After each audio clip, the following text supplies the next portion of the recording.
Actually, the Classic and Modern Motorsport Club here with their combined race for the Ashton MEP Super Saloons, the TinTops and the Intermark Silhouettes. If you're joining us on the live stream, welcome along.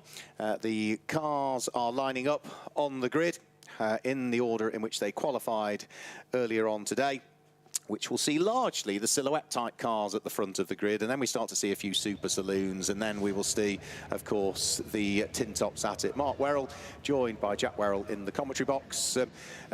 It's always a varied grid, isn't it, Classic and Modern Motorsport Club, and as ever is the case, you know, you look at the different shapes of cars, whether they be actual Volkswagen Corrados or not in the case of Mick Robertson's, but you know, with the TinTops and the Super Saloons, there's always great variety, always someone to race with. Yeah, absolutely, and they don't necessarily need to be in your class or even your series. You can still race absolutely anybody. I was looking up and down the order, and naturally the Intermark Silhouettes have got to be up towards the top. They are gridded separately as well, irrespective of qualifying time, but I think maybe some of the silhouettes that are struggling for pace here this weekend, I think that the quicker side of the Super Saloons, so your Rod Birleys, who else have we got out there? We've also got Adrian Bradley as well. I think they might have quite a busy job trying to carve their way through and potentially even fight with some of the silhouettes. Yeah, just looking down there on the grid at one of the cars that had problems in qualifying, Chris Ayling. I don't think his car has made it out to the back of the silhouette grid.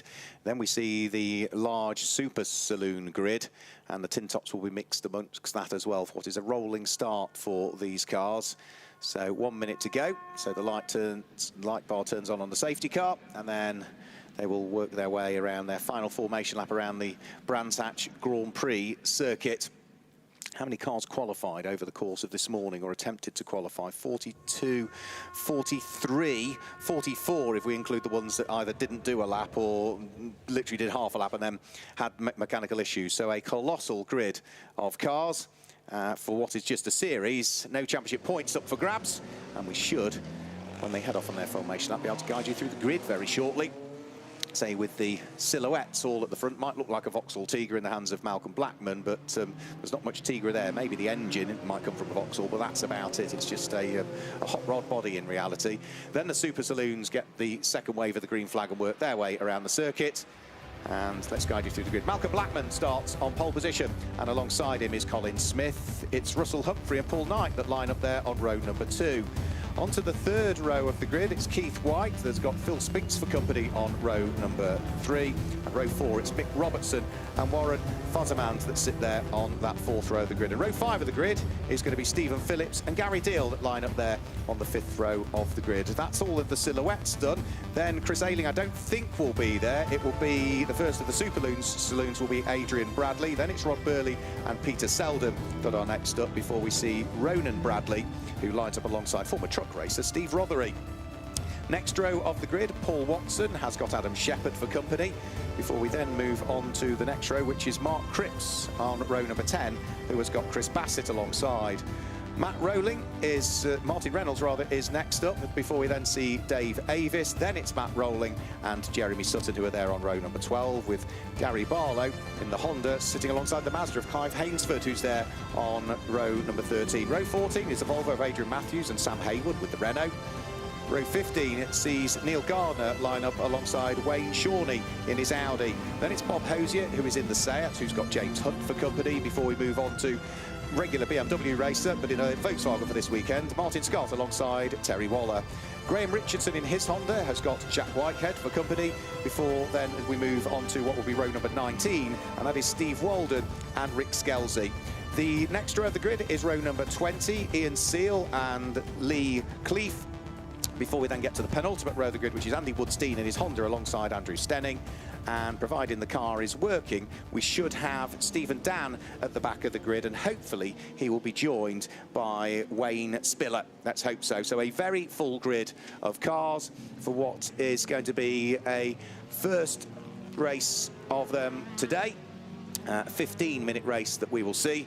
And we'll have to wait and see as to who might come out on top for what is their very first race of the 2024 championship season, Jack, as well. First time they've had a race this year. Yeah, absolutely. So there's all of that tension and all of the work potentially put in over the winter to get these cars back ready and maybe even quicker for their 2024 campaign. So that's all been brewing up to what is going to be a very busy 15 minutes indeed. Like you say, capacity grid here, they couldn't all fit in the assembly area. They had to almost work their way through the paddock. So all eyes on pole position. We've got Malcolm Blackman Blackman. We've got Colin Smith on the front row. The safety car is just leading them through.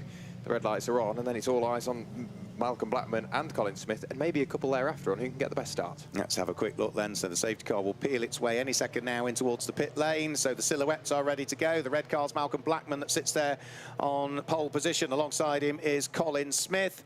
And as the red lights are on the gantry, the pace begins to build. And then the lights go out, and we get the 2024 season underway with the Classic and Modern Sports Car Club. Malcolm Blackman has the inside line. Colin Smith is going to tuck himself into second place. He's trying to brave it out around the outside, but that would still be the outside line when he gets towards Druid. So Malcolm Blackman picks up the lead of the race. Colin Smith is there in second position, and then we await the arrival of the Super Saloons over the start-finish line. They get going, and it is Adrian Bradley that tries to get the jump on West Kingstown resident Rod Birley, as the BMW E46 M3 has the inside line for Paddock Hill Bend. Rod Birley slots himself through into second place. Yeah, it did work for Adrian Bradley, but back towards the silhouettes. They're already working their way through Surtees and on towards the GP loop, continuing just to extend further and further and further away is Malcolm Blackman, just putting ever more room between himself and the Ginetta G40 of Colin Smith behind. In terms of the TinTops and Super Saloons, well, it's a very congested Sector 1. We can't quite pick between them at the moment. However, it is still Adrian Bradley leading the way ahead of Rod Birley, but he is under pressure, Mark. He is. He's under pressure from Niall Bradley by the look of things, and Niall Bradley is trying to palm away the aspirations of Paul Watson, I think that is, at the wheel of the orange BMW that sat just behind. So you can see the different shapes and sizes. We might have a change for the lead here as well. Yes, Colin Smith sneaks up the inside, heading in towards Sheen Curve, takes the lead of the race away from Malcolm Blackman. So the number 91 car in the hands of the pole sitter down into second position. Paul Knight's there in third place, but under enormous pressure from the yellow and blue car. Number 51 in the hands of Russell Humphrey, and Russell Humphrey has got another car sitting right with him. We are still side by side for the lead. All of these drivers have cut their teeth on short ovals where you run side by side, and that's what they're doing now as Malcolm Blackman cuts back, gets the overlap, and should go back through into the lead of the race ahead of Colin Smith. Yeah, Colin Smith having settled for second place for the moment. However, he does have the number 3 machine of Paul Knight getting closer. Tried to look up the inside, it wasn't going to work for him, but having retaken the lead of the race, Malcolm Blackman doing absolutely everything he needs to do now. He's already started to build that margin. He's left him in the grasp of Paul Knight, and now he's starting to run away. Over the line go the TinTops and Super Saloons. So still leading that aspect of the race is Adrian Bradley. Rod Birley under pressure from Ronan Bradley already, and then we get a bit of a gap back. That's when we get to the Peugeot of Seth Rothery. He is then the cork in the bottle for everybody else, really. Good little fight going on, and I might have a further place lost here because Paul Knight is trying to weave his way through and ahead of Colin Smith for second place. The two of them absolutely together. Paul Knight's just got his nose ahead, but he's on the outside, and the less favoured line is ahead down in towards Hawthorne. So Colin Smith, if he wants to hang on to second, is going to have to stick his elbows out here, which he does. He hangs on to second. Paul Knight can't quite squeeze his way through, and all of this now has played beautifully into the hands of Malcolm Blackman, who is up the road and away, whilst 4 cars fight over second, third, fourth and fifth position overall in this race. So brilliant stuff as ever from the silhouettes. They'll be back here at Brands Hatch supporting American Speedfest later on in the year when the NASCAR Wheeling Euro Series comes here. And are we going to have a change for the order here? Yes, we do. Up the inside goes Russell Humphreys. Up to third, down to fourth goes number 3, Paul Knight. Yeah, and back to the TinTops and the Saloons, the Super Saloons. Adrian Bradley, Rod Birley and Ronan Bradley are fairly together, but in turn are closing up on Stephen Phillips and Gary Deal in the silhouettes. They're almost fighting away by themselves, but in doing so, slowing each other down, and they are falling into the grasp, and now we're seeing that happen. So that could really affect this race now. We could see the Super Saloon race won or lost working their way through traffic. It has, because Adrian Bradley is no longer going to be leading that section of it. Rod Birley has gone through. It also looks as though Ronan Bradley has gone through as well, so it really has upset the apple cart, really. So through goes over the start-finish line Rod Birley, followed by Ronan Bradley, and then it will soon be Adrian Bradley. So yeah, Adrian Bradley lost out there as a result of meeting the traffic in the wrong place, and that's the difficulty, isn't it? When you've got split grids, it's great because you've got a full grid and there's always somebody to race with, but when you've got the saloons starting behind some of these slower silhouettes, you catch them, you've got to work effectively to peel your way through. Yeah, absolutely. You cannot afford to be complacent and always sit and wait for that gap to be there. You've almost got to force the gap to open up. In terms of the silhouettes still climbing their way up towards Hawthorns now, we're keeping a close eye on car number 14. That's Phil Spinks. He's trying to go forward and attach himself onto what is left of the lead trio. he also doesn't really want to fall backwards, potentially into the grasp of the BMW Z4 of Keith White. However, still leading the way is Malcolm Blackman. As he crossed the line, 1.3 seconds clear mark. He's not just got to the front, he's started to pull away. Yeah, he has. He's been working hard. He set the fastest lap of the race last time through with a 1 minute 39.658. The number 51 car just running a little bit wide there, coming out of the corner. That's the silhouette in the hands of Russell Humphrey, so just needs to be careful that he stays within the confines of the circuit. We've also got Mick Robertson at the wheel of the number 52 Volkswagen Corrado. He's having a good little squabble towards the tail end of the silhouette field, whilst Malcolm Blackman over the start-finish line no longer has the fastest lap of the race, because that now goes the way of the number 3 car of Paul Knight, the man from Denham, who's just posted a 1 minute 38.822.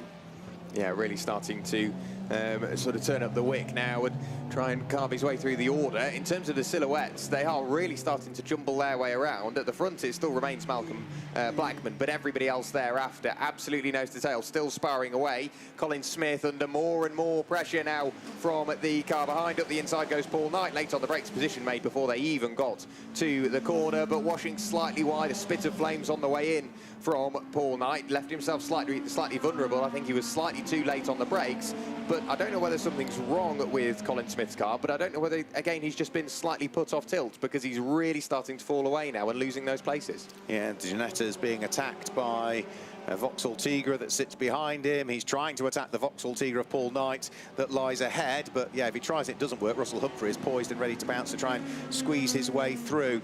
In terms of the Super Saloons as well, we've got some good fights going on all the way down through the order as well. Some of the older E30 BMWs fighting away with the E46s, and that's what we've got towards the sharp end as well, because it does look as though Adrian Bradley, at the wheel of his red and white E46, has got himself back ahead of the number 78 car, which will be Ronan Bradley. So those two have shuffled the order, but leading the Super Silhouettes is the number 44 car as it heads round through Sheen Curve and up towards the braking area for Stirling's. Rob Birley, I said earlier on, he's a West Kingsdown resident. He lives on the doorstep of Brands Hatch.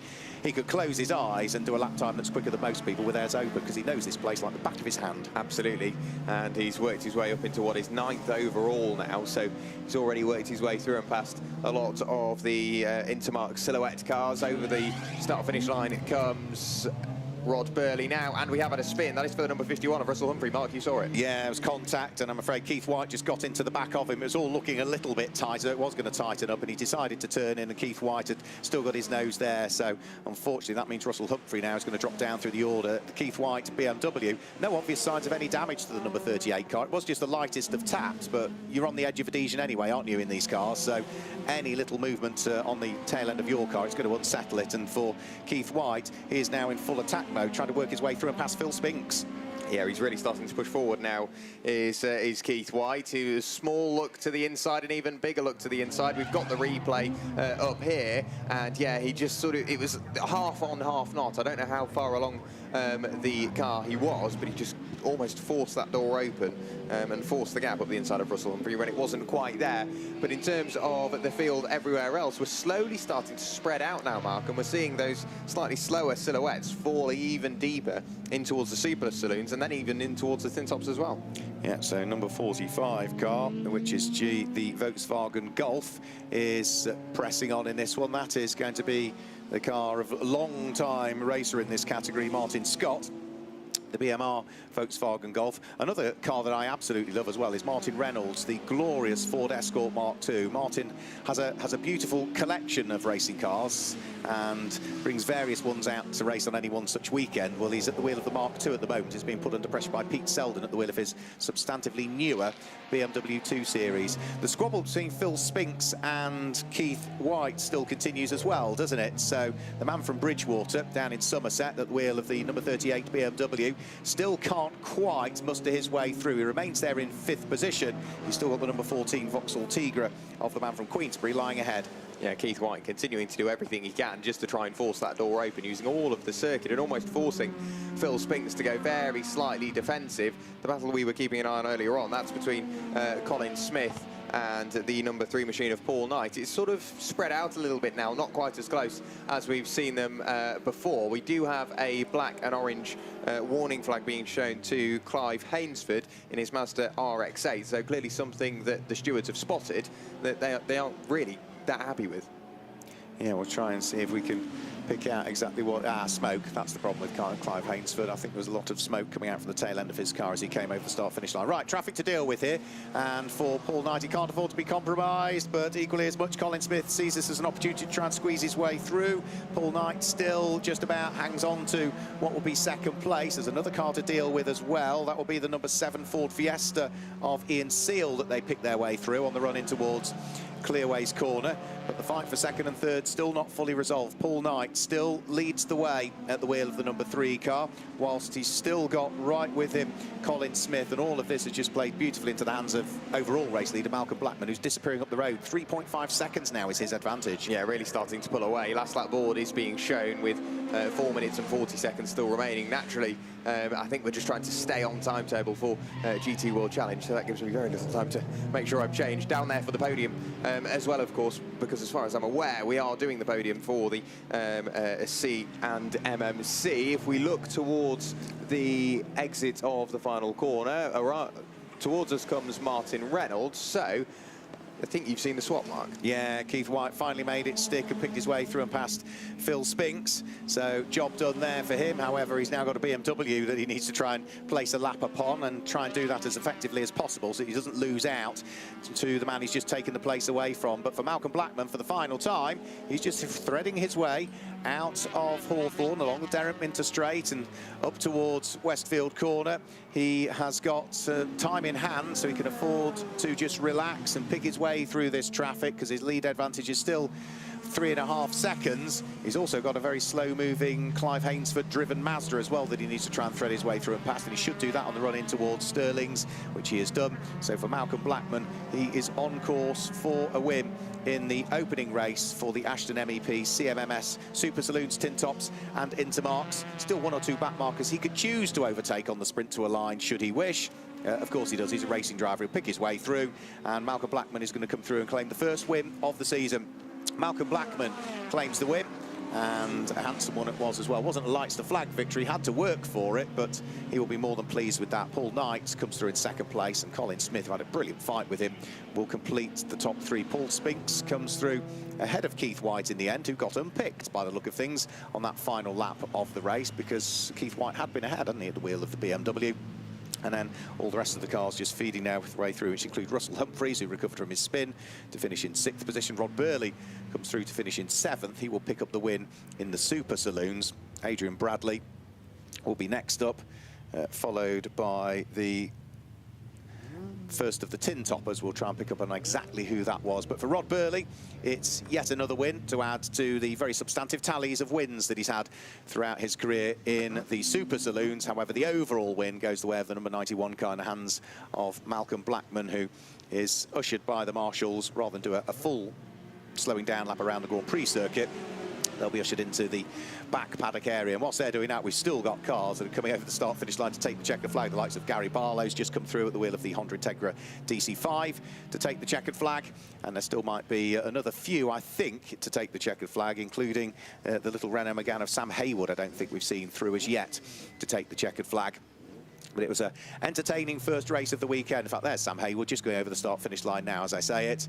And then also we've got the Volvo heading through as well, which is Adrian Matthews at the wheel of his red and light green Volvo taking the checkered flag as well. I think that's the vast majority of them through now. Maybe another 2 or 3, 4 more at the very most to take the checkered flag.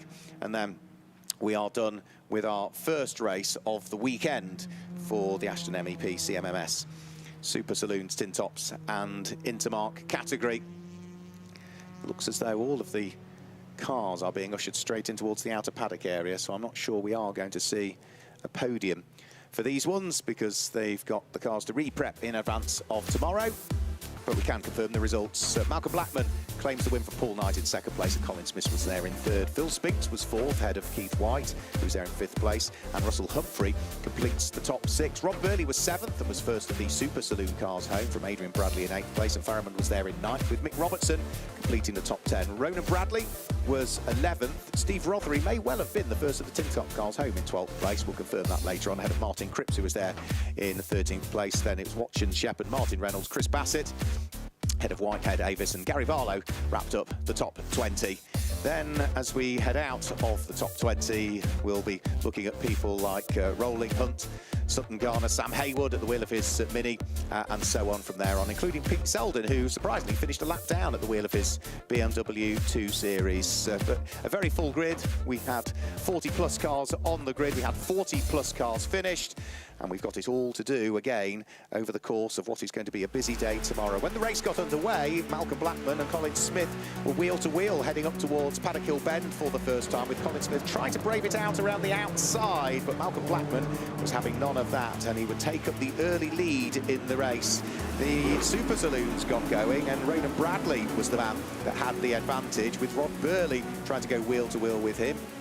And as they went through Paddock Hill for the first time, it was Adrian Bradley that had the lead. Then as we went down through Dingle Dell, that was where Colin Smith first picked up the lead of the race from Malcolm Blackman and would slot his car through into the lead. But later on in the lap, Malcolm Blackman would reassert himself back into the lead of the race all of the time, whilst Paul Knight was chasing them down in third position. Paul Knight then came under pressure from a charging Russell Humphries, who dived up the inside as they went in towards Stirling's, and would pick up third place, placing Paul Knight down into fourth. But it wasn't long before Paul Knight had worked his way back up through the order. Russell Humphries was tagged into a spin by Keith White as they went round through Druids.